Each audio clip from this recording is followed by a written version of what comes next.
என் அன்பான பிள்ளையே, இப்போது நீ இருக்கும் நிலை எனக்கு தெரியும்.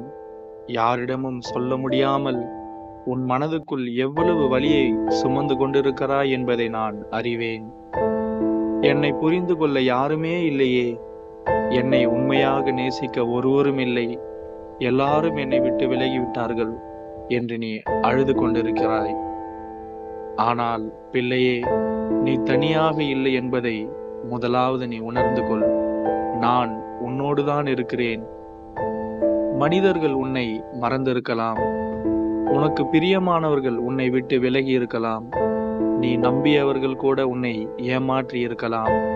ஆனால் நான் உன்னை மறக்கவில்லை, ஒரு நாளும் நான் உன்னை ஏமாற்றவும் மாட்டேன். நீ யாரிடமும் சொல்லாமல் அழுது இந்த இரவு முழுவதையும் கழித்தாய். ஆனால் நானோ உன்னை இந்த இரவு முழுவதும் பாதுகாத்தேன். மற்றவர்கள் பார்க்காதபடி நீ உன்னை ஒழித்து கொண்டாய். ஆனால் உன் வேதனையான சூழ்நிலைகளில் நான் உன்னையே பார்த்து கொண்டிருந்தேன். என் பிள்ளையே, நீ தோற்றுவிட்டாய் என்று நினைக்காதே.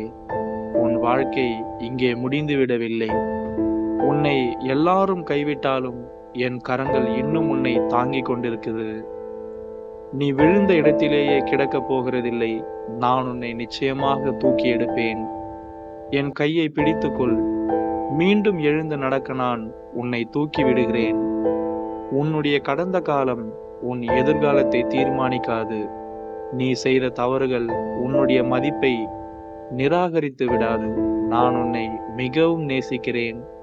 நீ எனக்கு மிகவும் விலை உயர்ந்தவன். இன்று உன் கண்களில் கண்ணீர் இருந்தாலும் ஒரு நாள் அதே கண்ணீரை என் கரங்களால் நான் துடைப்பேன். உன்னை சந்தோஷப்படுத்துவேன். அதனால் நீ பயப்பட வேண்டாம். இந்த வார்த்தைகள் உங்களை தொட்டிருந்தால் மற்றவர்களுக்கும் பகிருங்கள். கர்த்தர் உங்களை ஆசீர்வதிப்பாராக.